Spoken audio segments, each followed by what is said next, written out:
అందరికీ హ్యాపీ వినాయక చవితి. మేమైతే సింపుల్గా డెకరేట్ చేస్తున్నాము. చూడండి చక్కగా.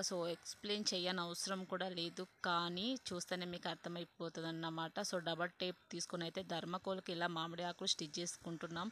మా ఆయన అయితే చాలా కష్టపడుతున్నాడు. అబ్బా చూడండి, ఒక్కొక్క ఫ్లవర్స్ ఇట్లా కట్ చేస్తూ ధర్మకోలకు స్టిచ్ చేస్తున్నాం అన్నమాట.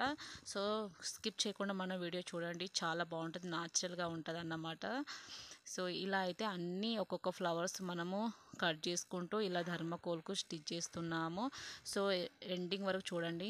ఇలా అయితే ఫ్లవర్తో సింపుల్గా డెకరేట్ చేస్తున్నాము. అండ్ మధ్యలో స్వస్తిక్తో ఫ్లవర్స్, రెడ్ కలర్ ఫ్లవర్స్ ఇట్లా డిజైన్ చేసేసరికి చాలా బాగా అనిపించింది అన్నమాట.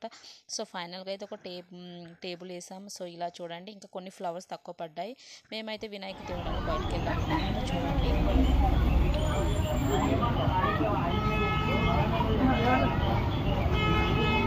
ఒకటి మైనస్ ఏమైందంటే చాలా వినాయకులు అయిపోయింది. మనకు కావాల్సిన చిన్న వినాయకుడు కాబట్టి వర్షం రావడం వల్ల మొత్తం అయిపోయాయి. మా తిప్పలు చూడండి అసలు. మట్టి వినాయకులు ఉన్నాయి కానీ తీసుకోలేదన్నమాట. ఫైనల్గా అయితే మేము ఏం తెచ్చామనేది అయితే చూడండి, చాలా దూరం వెళ్ళి అయితే తీసుకొచ్చారన్నమాట. మేమైతే అరటి ఆకు వేసి, పసుపు కుంకుమ వేసి, రెడ్ క్లాత్ వేసి, బియ్యము వేసి ఇట్లనైతే వినాయకుడిని మేము కూర్చోపెడతామన్నమాట. మీరు కూడా ఇలానే చేస్తారా అయితే కామెంట్ చేయండి. మా బుజ్జి వినాయకుడు ఎలా ఉన్నాడో చూడండి, రివ్యూ చేస్తున్నాం అన్నమాట. చాలా కష్టపడి చాలా దూరం నుంచి తీసుకొని వచ్చారు. ఎందుకంటే మనం చేసాం అంటే మట్టి వినాయకు తేవచ్చు కదా అంటే తీసుకురాలేరు వీళ్ళు. కలర్ వినాయకులనే తీసుకొచ్చారన్నమాట. మన మాట వింటారా, వాళ్ళకి నచ్చిందో చేస్తారన్నమాట. మా బుజ్జి వినాయకుడు ఎలా ఉన్నారో కామెంట్ చేయండి. నిజంగా అబ్బా నాకు చాలా బాగా నచ్చిందన్నమాట, అందుకే మిమ్మల్ని అడుగుతున్నాడు. అండ్ మా డెకరేటివ్ కూడా ఎలా ఉందో కామెంట్ చేయండి. అండ్ మా బుజ్జి వినాయకుని అయితే కూర్చోపెడుతున్నాము. గణపతి బప్పా మోరియా అని ఒక్క కామెంట్ చేయండి. నేను హ్యాపీగా ఫీల్ అవుతాను అన్నమాట. మా పిల్లలు చూడండి ఇప్పుడు ఎలా అంటారు.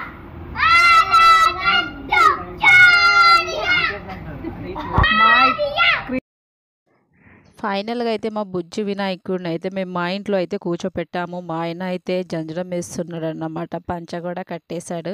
పంచ కట్టేసరికి నిజంగా నాకైతే చాలా హ్యాపీగా అనిపించింది. ఆ క్రియేటివిటీ నాదేనండి. మంచిగా అయితే కండవ కూడా వేసేసాడు. అది వేస్తూ ఉంటేనైతే అబ్బా నాకు మాటల్లో చెప్పలేను, అంత బాగా అనిపించింది అన్నమాట. మా ఆయన ఇక అవన్నీ అయిపోయేసరికి ఇక నేనైతే పూజ కానిచ్చాను అన్నమాట. దీపం పెట్టేసేసాను, అగరబత్తీలు, పువ్వులు, పండ్లు ఇవి అయితే ఉండేటివే కదా, కామన్ అన్నమాట. ఇవన్నీ అయితే దేవునికి చక్కగా పెట్టేశాను. ప్రతి సంవత్సరము మేము ముందే అంటే పొద్దున్నే తెచ్చుకుంటాం. ఈ సంవత్సరము చాలా వర్షాల కారణంగా బయటికి వెళ్ళలేకపోయాము. మేము చిన్న డెకరేషన్, ఇంట్లో పూజలు ఇవన్నీ చేయడానికైతే చాలా టైం పట్టిందన్నమాట. ఏది తక్కువైనా లోటు అనిపిస్తుంది కాబట్టి అన్నీ అయిన తర్వాతనే చక్కగా మా బుజ్జి వినాయకుని మా ఇంట్లో తీసుకొచ్చామన్నమాట. మీరు ఎలా చేశారు? మీరు ఇలానే చేస్తారా చెప్పండి. ఎలా చేస్తారు అనేది కామెంట్ చేయడం అయితే అసలు మర్చిపోవద్దు. నేనైతే ఒక్కొక్కటి చక్కగా మీకు వీడియోలో సరిగ్గా కనిపించకపోవచ్చు, కానీ ఏదైనా నేను మిస్ చేస్తానేమో అన్న చిన్న భయంతో అయితే నేను ప్రతి ఒక్కటి ఆలోచించుకుంటూ దేవునికి అన్ని నైవేద్యాలు చేసి పెట్టానన్నమాట. మాకు అసలే సరిపోదు. ఆయన చిన్న చిన్న ప్లేసు, మా ప్లేస్ ఎంత ఉందో మీకు తెలుసు.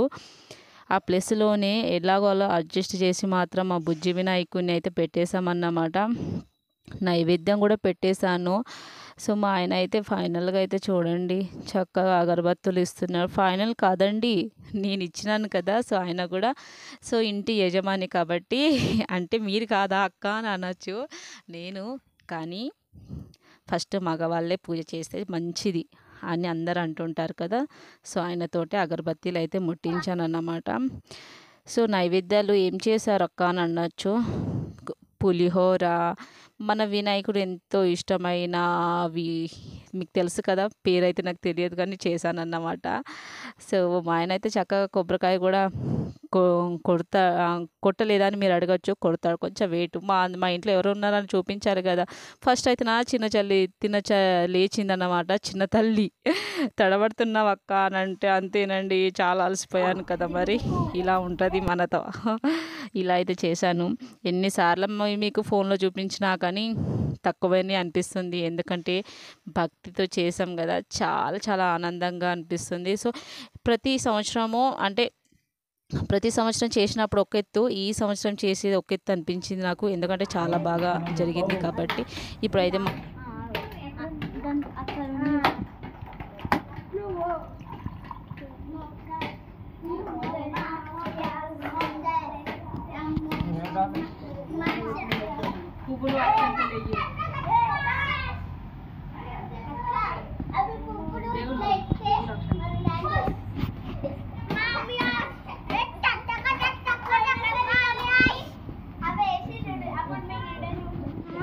అదానిలో వేసేస్తాడు కదా అన్న, దీంట్లో పంపిస్తాడు.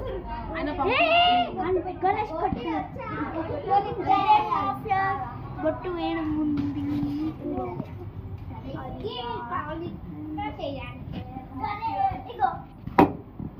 బొట్టు పెట్టాలి.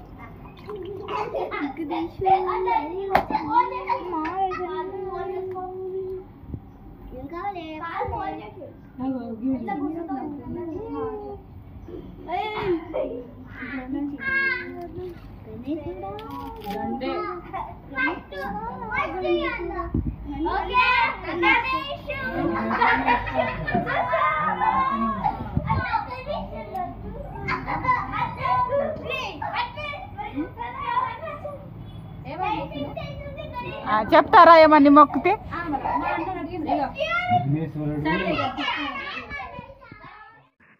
సో ఫైనల్గా అయితే మా అన్నయ్య మా వారు అయితే కొబ్బరికాయ కొట్టేశారన్నమాట.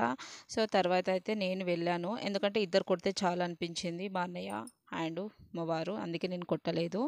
నేనైతే దేవునికి పసుపు కుంకుమ గంధము పెట్టేసి అక్షంతలు వేసి అగరవత్తులు ముట్టించి అయితే మొక్కుకున్నానన్నమాట. ఏమని మొక్కుకున్నారు అక్క అని మీరు అడగచ్చు. ఏం లేదండి, మనసులో కోరికలు కదా, చెప్తే బాగుండవు, నెరవేరాయి అని అంటారు కాబట్టి ప్లీజ్ ఏమనుకోవద్దు, చెప్పను. సో నా కోరిక నెరవేరితేనైతే నెక్స్ట్ ఇయర్ చతుర్థి, వినాయక చతుర్థి రోజు అయితే మీకైతే చెప్తానన్నమాట. సో నా మనసులో కోరిక అనేది, దేవుడా నేను కోరుకున్న కోరికలు నెరవేరాలని మనస్ఫూర్తిగా కోరుకుంటున్నాను తండ్రి. సో నా కోరిక నెరవేరితే ఖచ్చితంగా అయితే మీకు నెక్స్ట్ ఇయర్ చెప్తానన్నమాట. సో మీరు చెప్పండి, మీరు వినాయకుని పెట్టారా? ఎలా పూజ చేశారు?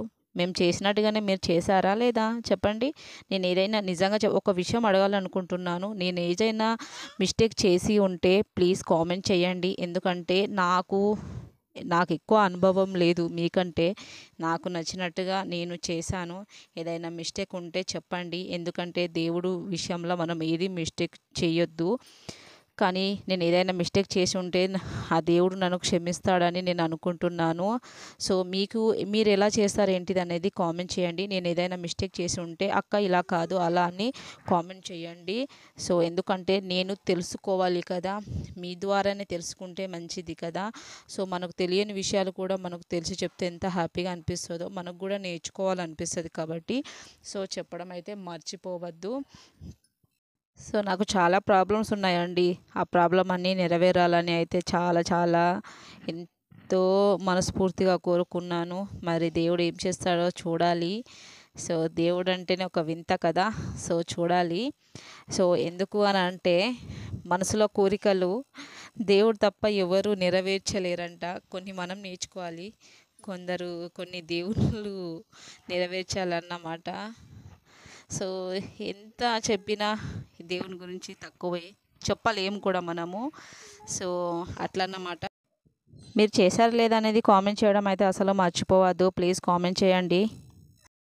ఒకరి తర్వాత ఒకరం అయితే దేవునికి పూజ చేసుకుంటున్నాము. ఇప్పుడు పూజ చేసేదైతే మా వదిన అన్నమాట.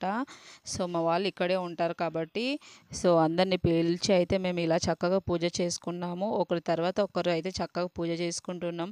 మరి మీ ఫ్యామిలీ మెంబర్స్లో మీరు ఎవరు వచ్చారనేది కామెంట్ చేయండి. ఇలా పండగలకు మన ఫ్యామిలీస్ వస్తూ ఉంటే ఎంత హ్యాపీగా అనిపిస్తుందో కదా.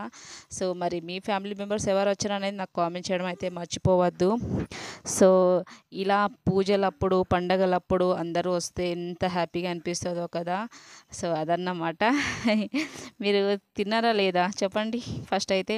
సో మా పక్కక్క ఇంతకుముందు ఒక వీడియోలో చూసే ఉంటారు మీరు. సో మనకు చక్కగా మాట్లాడే వాళ్ళు మన బంధువులే అనుకుందాము. ఎందుకంటే ఎక్కడి నుంచి వచ్చి ఇక్కడ మనం బ్రతుకుతున్నాము.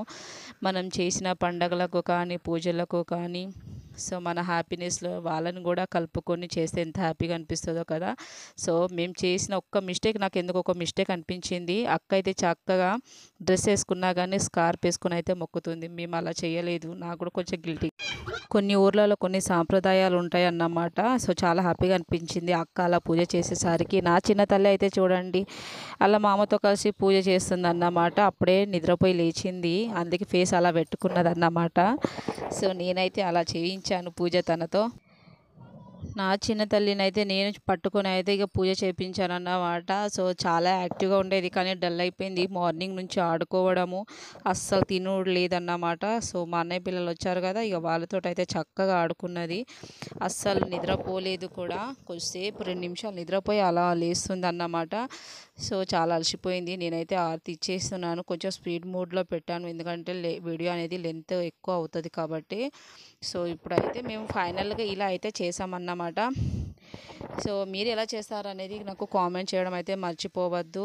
నా చిన్న తల్లిని అట్లా ఇట్లా చేస్తూ బుజ్జ పెడుతూ, సో పిల్లలు ఉన్నారు కదా కొంచెం ఆడుకుంటుంది అన్నమాట. అందుకే ఇదంతా ప్రాసెస్. సో ఇప్పుడైతే మేము ఫైనల్గా అయితే హారతి ఇస్తున్నాము. ఒక్కటైతే మిగిలిపోయింది అన్నమాట, చూసేయండి.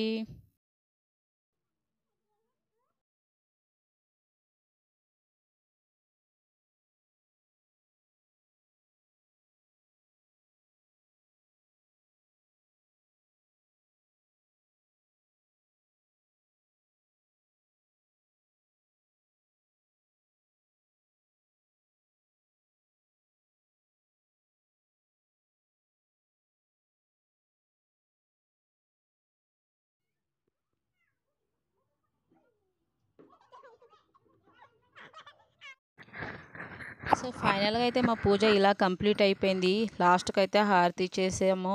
పూజ కంప్లీట్ అయిపోయింది కాబట్టి.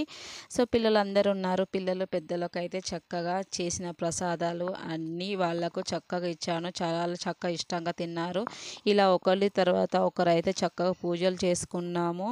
ఫైనల్గా అయితే ఇలా చేసాము. సో మీరు ఎలా చేస్తారు అనేది కామెంట్ చేయండి. నేను ఏదైనా పూజలో మిస్టేక్ చేసి ఉంటే నన్ను క్షమించండి. నాకు తెలియని విషయాలు ఏదైనా ఉంటే గిట్ట కామెంట్ చేయడం అయితే మర్చిపోవద్దు. ఎందుకంటే మళ్ళీ నెక్స్ట్ ఇయర్ నేను పెడతాను కాబట్టి అప్పుడైతే ఏ మిస్టేక్ లేకుండా అయితే ఇలా చక్కగా పూజ చేసుకుంటాను అన్నమాట. సో అందరూ బాగుండాలని అయితే కోరుకుంటున్నాను. లాస్ట్ ఫైనల్గా అయితే ఫోటోల కోసం ఎన్నో ఫోజులు ఇచ్చినా కానీ అసలు అవ్వలేదన్నమాట. ఎందుకంటే ఇరుకు సంధిలో ఫోటో సరిగ్గా రాలేవు. ఏదో అలా అలా తీసాము. ఫోటోలు ముఖ్యం కాదు, భక్తి ఉన్నదా లేదా అనేది ముఖ్యం. కానీ మెమొరీ కోసం అయితే దిగాలి కదా అని అయితే దిగేసాం. దానికి సపోర్ట్గా కొంచెం ప్రియాంచి కూడా సపోర్ట్ చేస్తుంది, అలా చేస్తుంది అన్నమాట. సో లాస్ట్ ఫైనల్గా అయితే మా అన్నయ్య వాళ్ళతో కలిసి అయితే ఒక ఫోటో దిగాము. మా తిప్పలు చూడండి ఒకసారి. పైన ఫోటోలు. ఈ వీడియో మీకు ఎలా అనిపించింది అనేది కామెంట్ చేయండి. నచ్చితే లైక్ చేయండి, సబ్స్క్రైబ్ అయితే చేయడం మర్చిపోవద్దు. Thank you.